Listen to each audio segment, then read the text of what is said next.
Hey everyone, welcome to my channel. I hope you all are doing well. So today we are going to discuss a very important topics, a very important question basically. Uh, पिछले lecture से start करते हैं. Previous lecture में मैंने आपको एक question दिया था फॉर द होमवर्क, जो कि गेट 2010 का क्वेश्चन था. वो क्वेश्चन कुछ इस तरह से था कि we have the potential half k x square minus of lambda by 3x का क्यूब. ठीक है, तो आप लोग अपना आंसर्स जो है वो मैच कर लीजिएगा. इसमें उन्होंने पूछा था find the stable and unstable equilibrium points. Find the stable and unstable equilibrium points. तो बहुत ही इजी क्वेश्चन है ये. तो इसका आंसर हमें निकालने हैं stable and unstable equilibrium point. तो सबसे पहले वही कि पोटेंशियल को क्या करना है, हमें डेरिवेटिव करना है इसका. तो अगर हम पोटेंशियल का डेरिवेटिव करेंगे तो वी विल गेट के 2x minus lambda by 3x square. ठीक है, 3 से 3 कैंसिल, 2 से 2 cancel. We are left with dv by dx is equals to kx and minus of lambda x square. ठीक है, सो हम यहाँ से क्या करेंगे, x कॉमन ले लेंगे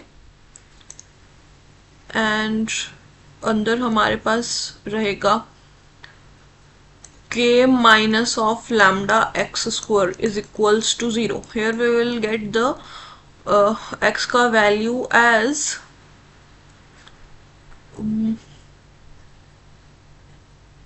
here we are left only with the x square, है ना, क्योंकि हमने x कॉमन ले लिया है. So we will get the value as x is equals to 0 and x is equals to k by lambda. We will get two equilibrium points. Two equilibrium points. हमारे पास यहाँ पे दो इक्विलिब्रियम पॉइंट्स आ गए हैं. तो दो इक्विलिब्रियम पॉइंट्स आ गए. अब हमें चेक करना है कि कौन सा स्टेबल है और कौन सा अनस्टेबल है. तो उसके लिए हम डबल डेरिवेटिव करेंगे.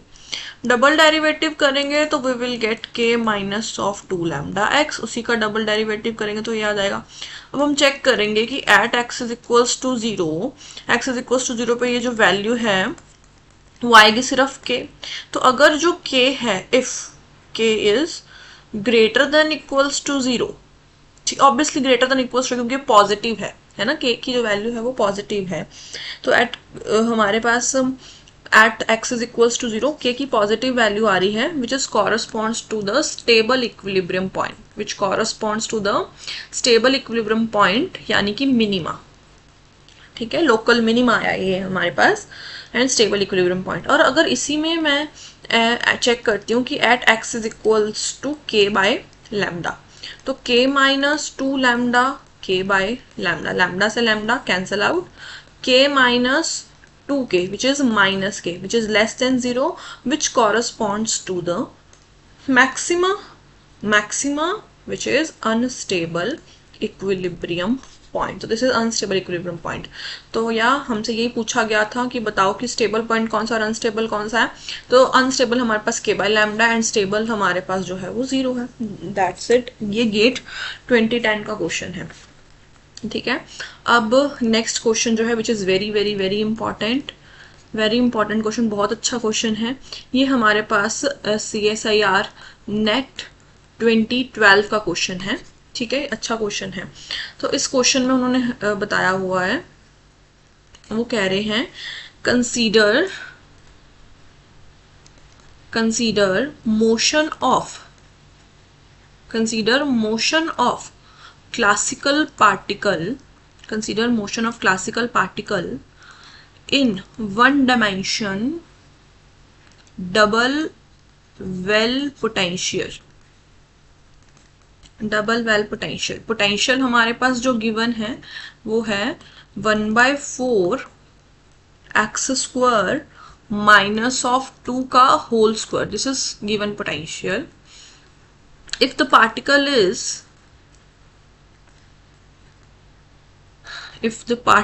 is from, if the particle is infinitesimally from minimum on the x-axis, which type of motion it will execute, which type of motion is executed by the particle। और नीचे हमारे पास जो है वो ऑप्शन भी दे रखे हैं। ऑप्शन नंबर ए है that is simple harmonic motion करेगा in right well with frequency omega is equals to √2, angular frequency omega is equal to √2। B simple harmonic motion करेगा in right well with omega is equals to 2। Option number C दे रखा है switch between right and left well, and option number D particle will settle at bottom of right well, these are the 4 options। ठीक है, अब इन options को देख के तो हमें कुछ समझ ही नहीं आ रहा कि क्या लिखा हुआ है। राइट वेल में ओमेगा इज इक्वल टू √2 से सिंपल हार्मोनिक मोशन कर रहा है। सिंपल हार्मोनिक मोशन मतलब वो बाउंडेड मोशन में है ना। तो अब सबसे पहले अगर मोशन ऑफ द पार्टिकल हमें देखना है विद द गिवन एनर्जी, तो हम सबसे पहले क्या करेंगे कि प्लॉट करेंगे ग्राफ पोटेंशियल और डिस्टेंस के बीच का, ताकि हमें पता चले अब ये राइट वेल और लेफ्ट वेल क्या है, किस चीज की बात हो रही है यहाँ पे। तो फर्स्टली हम प्लॉट करेंगे पोटेंशियल का। तो हमें क्या करना होता है प्लॉट करने के लिए, सबसे पहले चेक कर लो कि पोटेंशियल किस किस पॉइंट पे 0 आ रही है। ठीक है, पोटेंशियल को 0 के इक्वल रखो। तो ध्यान से समझना, देयरफॉर जो 1/4 x² - 2 का स्क्वायर है उसको मैं 0 के इक्वल पुट कर देती हूँ। तो यहाँ से हमारे पास क्या आ जाएगा, x² - 2 is equals to 0, x² is equals to 2 and x is equals to ±√2। These are the points where the potential is going to be 0। ठीक है, अब हम क्या करेंगे ग्राफ प्लॉट करने के लिए, डेरिवेटिव लो, dv/dx को 0 के इक्वल पुट कर दो।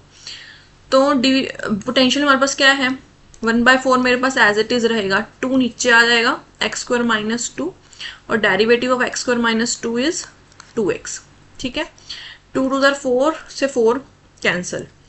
वी हैव x³ इस x को अंदर मल्टीप्लाई कर देंगे, x³ - 2x is equals to 0। यहाँ से हमारे पास इक्विलिब्रियम पॉइंट्स आएंगे। तो अगेन x को चाहे कॉमन ही रहने दो, x² - 2 इज इक्वल्स टू 0। यहाँ से x की वैल्यू 0 आ गई और x की वैल्यू ±√2 आ गई। There are the 3 equilibrium points we get. ठीक है, अब कौन सा स्टेबल इक्विलिब्रियम पॉइंट है एंड कौन सा अनस्टेबल इक्विलिब्रियम पॉइंट है वो निकालना पड़ेगा, क्योंकि स्टेबल इक्विलिब्रियम पे हमारी कर्व्स ऐसे आएंगी, अनस्टेबल इक्विलिब्रियम पॉइंट पे हमारी कर्व ऐसे आएगी। ठीक है, दैट्स व्हाई ये करना हमारे लिए इंपॉर्टेंट है। तो या अब अनस्टेबल और स्टेबल का डिफरेंशिएट करने के लिए डबल डेरिवेटिव करो। डबल डेरिवेटिव करेंगे तो we will get 3x² - 2। Double derivative कर लो, वी विल गेट 3x² - 2।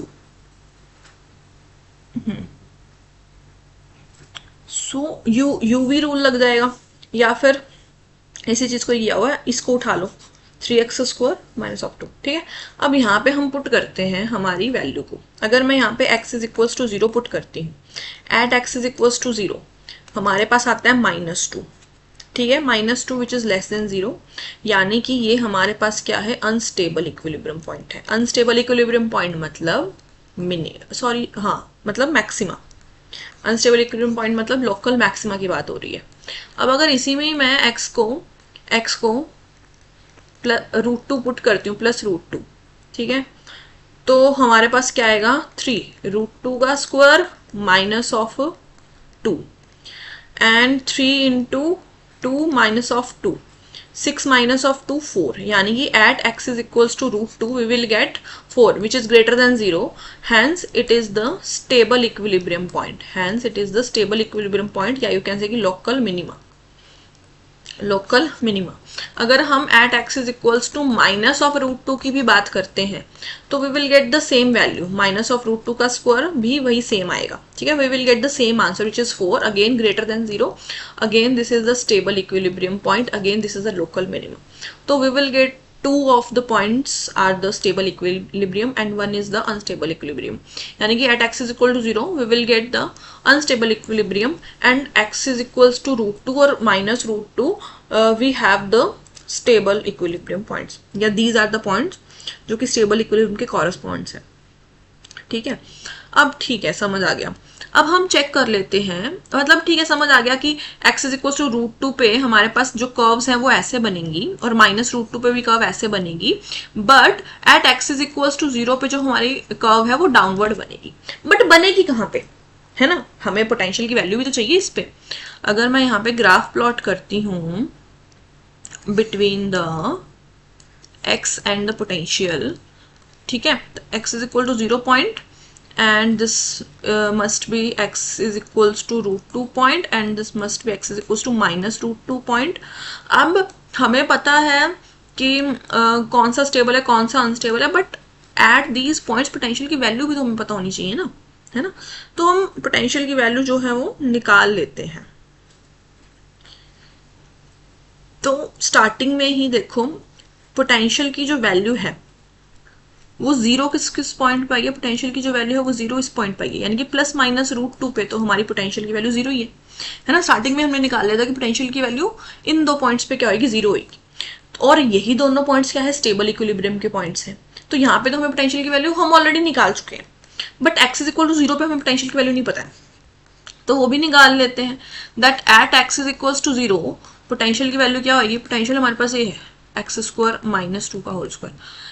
तो x इज इक्वल टू 0 पे पोटेंशियल की वैल्यू निकाल लेते हैं हम, 0 माइनस ऑफ 2 1/4 माइनस 2 का स्क्वायर 4 तो 1, यानी कि at x is equal to 0 which is correspond to unstable equilibrium point, वहां पे पोटेंशियल की वैल्यू 1 है। तो बस अब हमारा सिंपल हो गया बिल्कुल ही। तो रूट टू यानी कि यहाँ पे हमारी जो पोटेंशियल है उसकी वैल्यू क्या है, 0 है। तो हमारे जो कर्व बनेगा वो यहाँ पे ऐसे बनेगा और जो कर्व बनेगा वो यहाँ पे ऐसे बनेगा, मतलब 0 को टच कर रहा है बेसिकली। मैं आपको ये बताना चाह रही हूँ कि 0 को टच कर रहा है एट दीज पॉइंट्स, ठीक है, क्योंकि रूट 2 पे और माइनस रूट 2 पे पोटेंशियल की वैल्यू 0 है, तो वो 0 को टच करेगा। हमारा पोटेंशियल जो है उस पॉइंट पे 0 है, तो इस पॉइंट पे पोटेंशियल 0 है, तो वो 0 के कॉरस्पॉन्ड्स है। अब इस पॉइंट पे एक्स इज इक्वल टू 0 पे हमारा जो पोटेंशियल है उसकी वैल्यू क्या है, 1 है, उसकी वैल्यू क्या है, 1 है। तो जो डाउनवर्ड कर्व बनेगी ना, जो डाउनवर्ड कर्व बनेगी वो 1 पे बनेगी, ठीक है, समझ पा रहे हो। जो डाउनवर्ड कर्व बनेगी वो 1 पे बनेगी। इसको थोड़ा सा हम ऊपर ले जाते हैं ऐसे, ठीक है। तो 1 पॉइंट लेट सपोज कि मैं यहाँ पे ले रही हूँ, 1 पॉइंट यहाँ पे ले लिया, तो जो डाउनवर्ड कर्व है वो हमारी 1 पे बनेगी। हमें तो सबको मैच करना है तो उस अकॉर्डिंग बना रही हूँ, ऐसे डाउनवर्ड कर्व हमारी 1 पे बनेगी।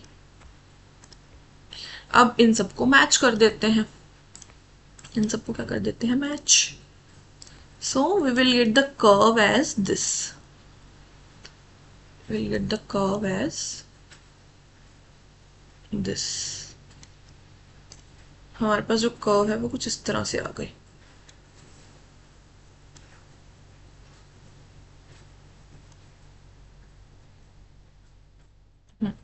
ठीक है। तो आई होप कि ये समझ आया होगा आपको। तो हमारे पास कर्व ऐसे बन गई।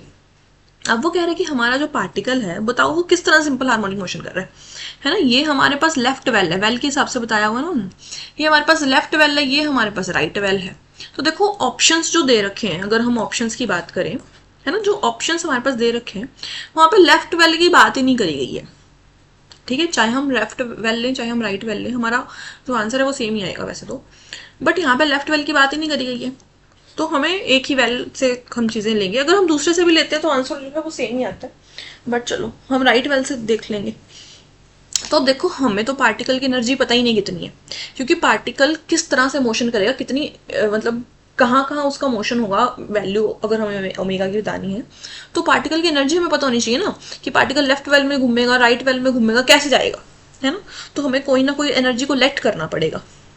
तो लेट सपोज कि मैं यहाँ पे एनर्जी ले लेती हूँ कोई, ये मैं कंसीडर कर लेती हूँ कि let suppose the particle has having the energy of E, ठीक है, तो मैं ये ले लेती हूँ ई एनर्जी।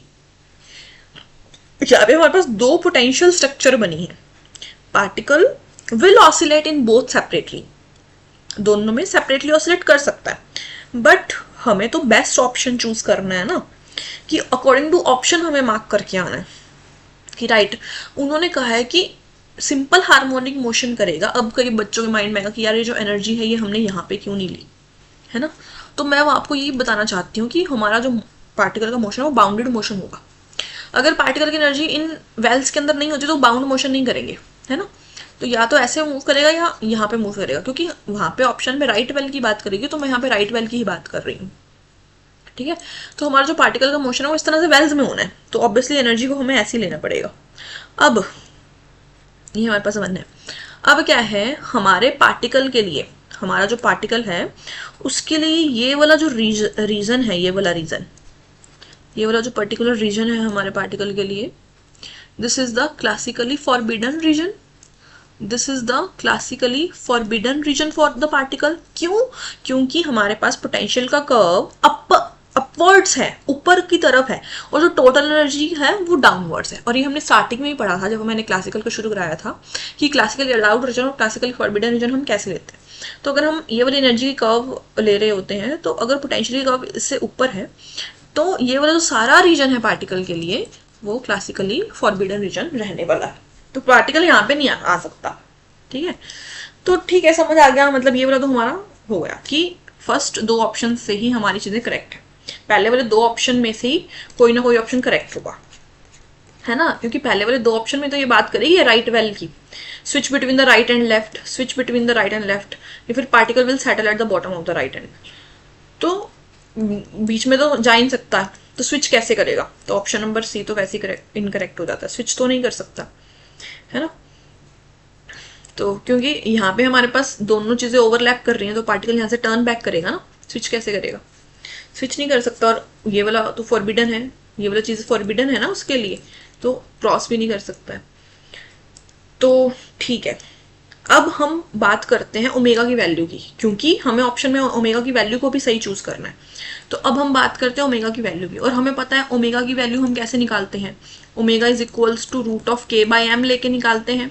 और जो के है उसकी वैल्यू क्या होती है, k is equals to double derivative of the potential at the equilibrium point, at the equilibrium point. तो चाहे हम x is equals to root two ले लें, चाहे हम x is equals to minus of the root two ले लें, answer same आएगा, क्योंकि हमारी पोजीशन, हमारा जो डबल डेरिवेटिव वो ऐसा। अब देखो डबल डेरिवेटिव क्या था, 3x² - 2, चाहे मैं यहाँ पे प्लस रूट 2 पुट करूँ, चाहे मैं यहाँ पे माइनस रूट 2 पुट करूँ, एक ही बात है। तो दोनों में से आप कोई भी ले सकते हो, आंसर सेम आएगा। तो ये हो जाएगा 3 × 2 - 2 विच इज इक्वल्स टू 4। तो k की वैल्यू आ गई हमारे पास 4। ओमेगा की वैल्यू निकालेंगे तो यहाँ पे हम पुट करते हैं 4/m। लेट सपोज कि मैं m को 1 ले लेती हूँ, ठीक है, तो 4/1 हो जाएगा। तो here we will get omega is equals to root of 4 which is equals to 2.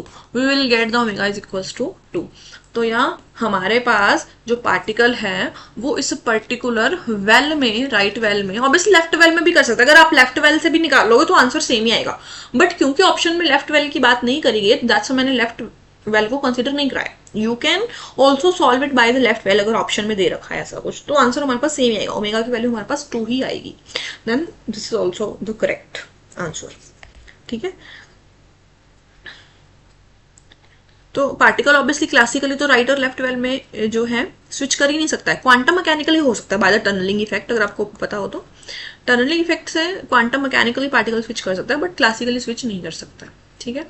तो यहाँ तो अकॉर्डिंग टू अवर क्वेश्चन, जैसे ही हमने ग्राफ वगैरह प्लॉट किए, तो उस हिसाब से हमारा कौन सा ऑप्शन फिर करेक्ट हुआ, option number B, that is simple harmonic motion करेगा in the right well with omega is equals to 2। बहुत ही इंपॉर्टेंट, बहुत ही अच्छा क्वेश्चन था। ऐसे क्वेश्चन जो है वो आ सकते हैं। अच्छा, एक और चीज मैं यहाँ पे बताना चाहूंगी कि ऑप्शन नंबर डी जो है हमारा, वो क्यों नहीं करेक्ट हुआ। ऑप्शन नंबर डी के अंदर क्या है, particle will settle at the bottom, मतलब पार्टिकल जो है वो रेस्ट पे आ जाएगा। Classically it can be at rest, but अगर हमें कुछ क्वेश्चन में दिया होता कि यार एनर्जी जो है वो डिसिपेट हो रही है, अगर एनर्जी डिसिपेट होगी तो एनर्जी, एक पर्टिकुलर एनर्जी हम नहीं ले सकते हैं, है ना, उन्होंने हमें एनर्जी के बारे में कुछ बताया नहीं है, एक एनर्जी हम नहीं ले सकते। अगर कुछ ऐसा बताया होता कि यार एनर्जी डिसिपेट हो रही है, तो हम एनर्जीज को कम कम कम ले सकते थे, ठीक है। अभी तो उन्होंने हमें कुछ बताया ही नहीं है, तो हम एनर्जी को इस तरह से कम ले सकते थे, कम होते हुए पार्टिकल जो है वो नीचे सेटल डाउन हो जाता। बट अब हमें कुछ बताया ही नहीं है, तो फिर हम ऑप्शन नंबर हमारा जो डी है वो कंसीडर कैसे करें, है ना। Settle down at the bottom, ये तो बहुत ही गलत सा क्वेश्चन होगा। अगर ऑप्शन में कुछ दिया होता कि सिस्टम की जो एनर्जी है वो डिसिपेट हो रही है ना, एनर्जी डिक्रीज होती होती तो पार्टिकल जो है वो ओरिजिन की तरफ शिफ्ट हो सकता था, बट यहाँ पे कुछ बता नहीं रखा, है ना। तो that's why option number D जो है वो इनकरेक्ट हो जाएगा। एंड ऑप्शन नंबर सी के अंदर भी यही चीज़ें हैं, switch between the right and left. तो क्लासिकली ये चीज़ अलाउड नहीं होती है, क्वांटम मैकेनिकली ये चीज़ ज़रूर अलाउ हो सकती है, बट क्लासिकली ये चीज़ अलाउड नहीं है। तो दैट्स वाई ऑप्शन सी भी जो है हमारा वो इनकरेक्ट हो गया। एंड या ऑप्शन नंबर बी इस क्वेश्चन का जो है वो राइट आंसर है। तो this is a very very important question, मतलब इस तरह के क्वेश्चन जो है वो पूछे जा सकते हैं इन द नेट और again in the lecture guide also. So आज के सेशन में इतना ही रहेगा। अगर कोई डाउट हो तो आप कमेंट सेक्शन में ज़रूर बताइएगा। Thank you so much.